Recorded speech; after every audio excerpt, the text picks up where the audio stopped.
Miro here, and today we have a very special guest. Today we have the Right Honourable David Lammy, Member of Parliament for Tottenham and Shadow Secretary of State for Justice.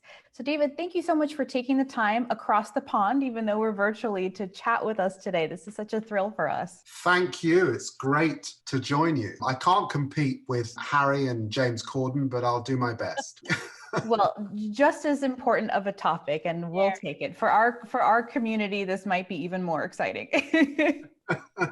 I wanted to ask, you recently did a wonderful TED Talk where you really dove into a lot of environmental justice issues, and especially as they pertain to the United States. And I wanted to ask you about how much environmental justice issues play a part in the overall public dialogue and political dialogue in Britain. Because here in the United States, before 2020 and before we had Black Lives Matter protests happening with climate strikes, these issues weren't really at the top of mind for a lot of voters, and politicians certainly weren't talking about them as much as we needed them to. So I wanted to ask, what does that landscape look like in Britain? I think it's a global landscape. So the picture here in the UK is not that dissimilar to the United States. I've been overwhelmed by the reaction to my TED Talk.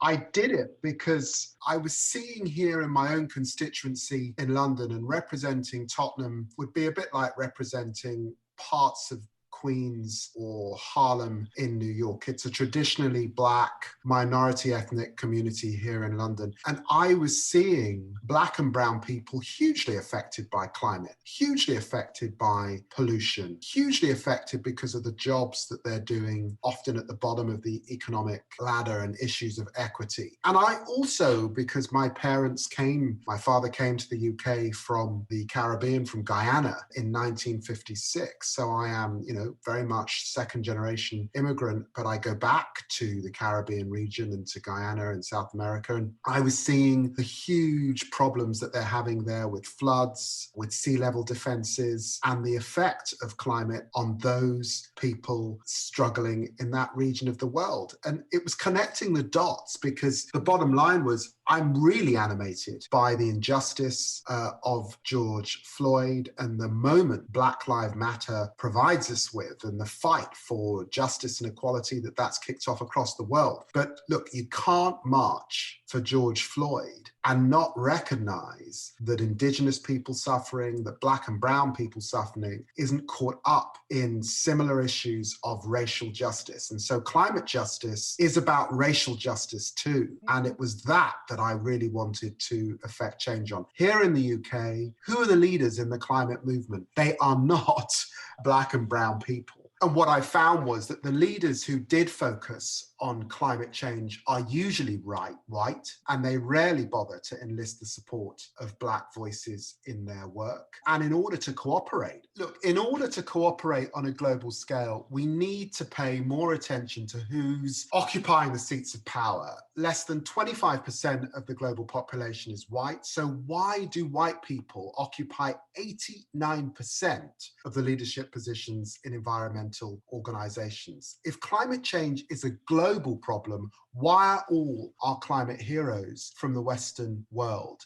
And that was really what I was challenging. But at the same time, I was saying to young people, millennials, Generation Y, progressive and Black communities, if you are marching and fighting because Black Lives Matter, please recognize the context of climate justice and Black and brown lives beyond our urban centers, whether they are downtown Chicago, Detroit, New York, London, or Sydney. Think about those who are experiencing flood, drought, who are being burnt out of the Amazon rainforest. These people need you to march for them as well. I really loved the part of your TED Talk where you talked about not being able to breathe was the same problem that the young girl in your district faced who died of asthma. And I know that's a huge problem. People don't think about environmental justice as health justice, as keeping people from being able literally to breathe. Tell us a little bit about what are the problems in the UK that are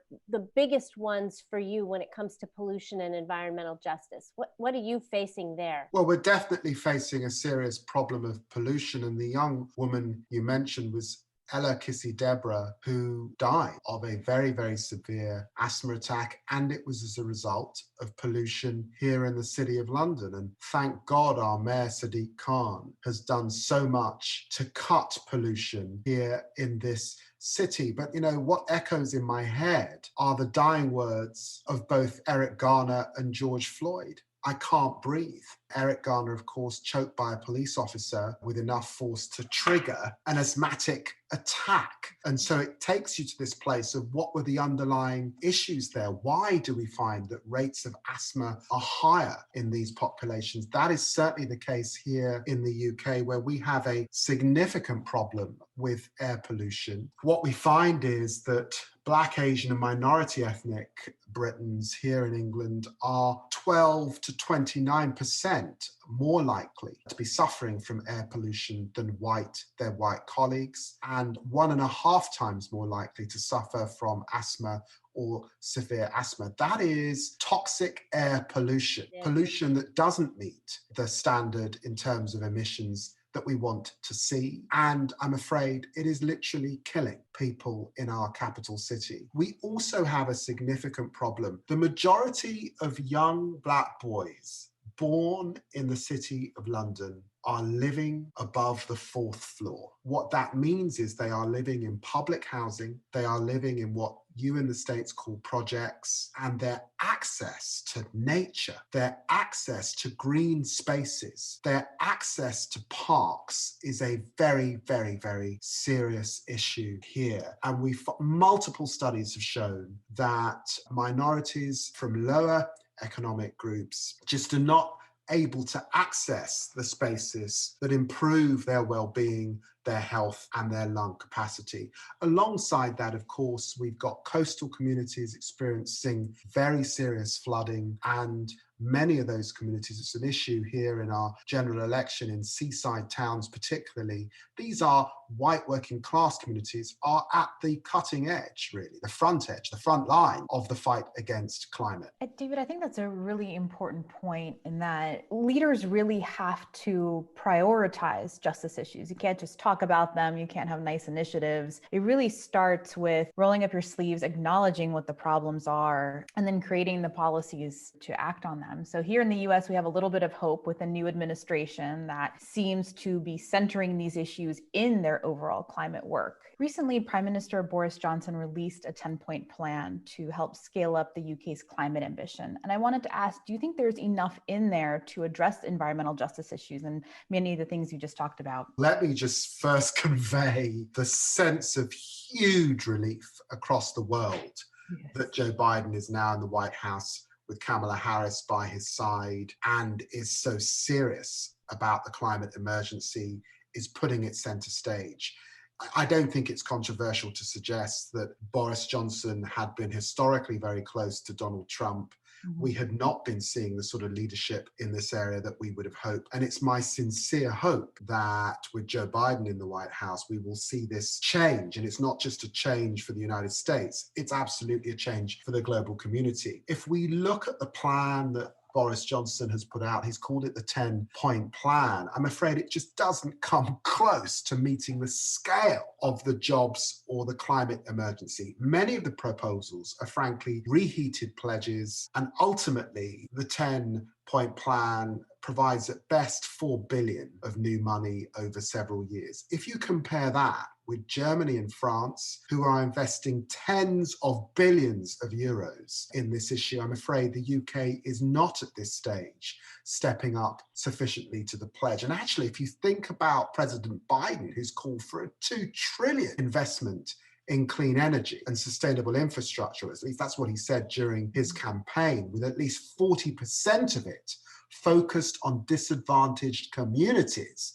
And that gets you close to the ambition that we're talking about in terms of race, gender, class, and deeply embedded issues in relation to climate justice, then you can see that the UK has got more to do in this area. So when we talk about green jobs, we need to be thinking about equity for communities that were previously shut out of those jobs and that employment. And overwhelmingly, that will be Black and brown people. And when we talk about who is equipped to step up in relation to energy. You've got to facilitate that for poorer folk, and we're just not seeing the kind of money that we need in the UK plan. So it's my hope that with the leadership that we're now going to see from the US, and of course the US and the UK have always been, we have a special relationship, we've always been great partners, that we'll start to see a raising of the ambition from UK Prime Minister Boris Johnson. You know, that's such an important point, because the UK will be front and center later this year at the next climate COP. You'll be hosting it, and I hope that will help move your government in the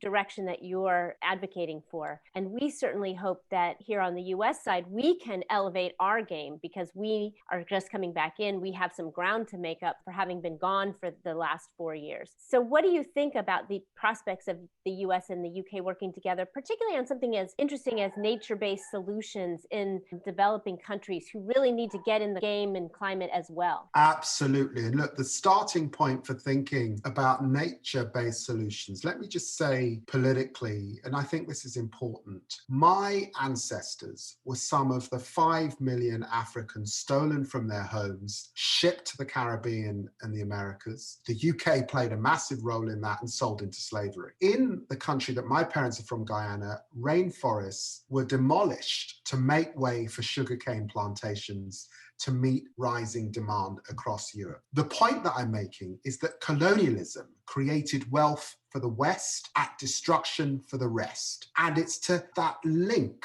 between excavation and exploitation is very real, and it gives us our modern economies, which is why the business of equity is so important. In a way, Sir David Attenborough puts it best when he says, it is already too late to avoid climate change, and the poorest and the most vulnerable are now certain to suffer, is what he said most recently. Those are devastating impacts in relation to floods, fires, water shortages, food scarcity, all of it which will be felt by these people. We have to equip the global south to address these issues. There is no scenario or roadmap that gets us to 1.5 to 2% temperature rise limits without nature playing an enormously important role in removing that.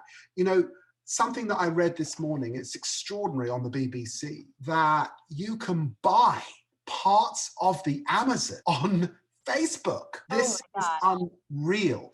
That needs regulation. The West has to lead on that. And speaking of the West leading on these issues, the United States just last Friday formally rejoined the Paris Climate Agreement after 4 years of complete inaction. And the UK has historically always been one of our greatest allies. So how might the US and the UK work together to do some of these very things that you outlined, to push justice and to help support other nations that are developing and that are feeling the effects of climate change far more disproportionately? I think climate finance is key. An important part of clearly COP26 is that the UK and the US can lead for developing nations particularly. We're failing to meet the target currently, and we need to do better. And clearly the UK and the US can form an important alliance there, I think. What we're also seeing, I think, with really great appointments like the appointment of Deb Haaland, the first Native American ever to be picked for a cabinet post in the interior. That's leadership, and it's leadership that no doubt Indigenous communities in the US feel and see, and they too are at the front line. So I think it's getting into those conversations that will help considerably. Clearly, it was hugely disappointing to see the US step back from Paris, but now we need to go beyond it. And, you know, I think that Cristina Figueres, her articulation of that challenge is really important to fully understand and to grip. President Biden has said he'll have a leaders summit on Earth Day here in Washington. It'll be virtual, I suspect, but I hope that the UK will send someone like you to help represent your country and be so eloquent on these issues. I want to ask you one final question, turning back to your roots in Guyana and beyond. Tell us about your latest book called Tribes, where you began by examining your own heritage and taking a genetic test that taught you a lot about who you are and made you think about tribes and how we've become so divided. I feel so blessed in a way to have a connection with Guyana. You know, it's the myth, the city of El Dorado, the city of gold, was fable to be in Guyana. And I talk about that in my book, Tribes, where I examine, of course, the things that make me me. And Guyana and South America and the Caribbean is a big, big part of that, as of course is my life here in the UK. And I took this DNA test and traced my ancestry back to Niger in sort of northeast Central Africa. In that book, it was really a challenge to the division that we're seeing in the world, how we are genuinely connected and how governments have to attend to that. The way in which I've done that is to work with the academics, indigenous communities in Guyana to set up the Sophia's Point Research Center. You can Google it, you can look for it. And it's about conserving the rainforest and understanding what's in the rainforest and connecting what in the end is a pretty impoverished community there in South America to the global community, to cutting edge research on things like zoonotics. We know that this pandemic is because, in a sense, we have cut back our rainforests way too far and allowed, I think, development to lead to a place where I'm afraid we're getting diseases as a consequence of that. In Guyana, which was and has been the second poorest country in the Western Hemisphere after Haiti, they have just discovered oil. It's the biggest oil find on the planet in a generation at a time when we should be turning away from fossil fuels. But of course, Guyana and the governments, it doesn't matter which party, have gone for it. And the repercussions of that could be really, really huge. We could see the sorts of crisis that we see next door in Brazil in terms of their rainforests, or Venezuela next door as a consequence of this. Let's get in there early. Let's work with that small country of 800,000 people. My plan, Sophia's Point, which is about conserving the rainforest, is a way to do that. There is so much more we can do to make sure that we're not seeing the sorts of disasters we see now in countries like that in the years ahead. So on those issues, on conservation, on biodiversity, we can do so much more if we just think a bit more globally. And I think my challenge sometimes, and I say this with lots of love, you know, I'm so privileged to have attended Harvard Law School, to have worked in the US, in California as a young lawyer many years ago. We just have to look outward. We have to look beyond the United States. There's so much we can do in partnership with the Global South, and we've got to get very, very serious about that if we're going to fight the climate emergency in the coming months and years. And we do not have long to make those adjustments and certainly give that Paris Agreement bite. That's what we want. We want it to have real bite and real challenge. There's one other issue I should mention, by the way, which I feel very strongly about as Shadow Justice Secretary here in the UK. It's that we have also now got to think about how collectively, globally, we can do more to challenge those who would destroy our rainforests and effectively commit ecocide. And that means we've got to legally protect our environment from reckless leaders and damaging short-sighted policies. It's a global movement, and it's really, really important. We can act together to stop some of the destruction that we're seeing on a global stage. I think our administration here is very committed to that, but we need to work with you and other great partners. And I think we really do need to challenge the financial industry to step up and invest in these places and keep them from being destroyed as opposed to investing in destroying them. Thank you so much for your time today. And we're really thrilled to have had you here as part of the Planet. Thank you so much, David. Really appreciate your time. Thank you.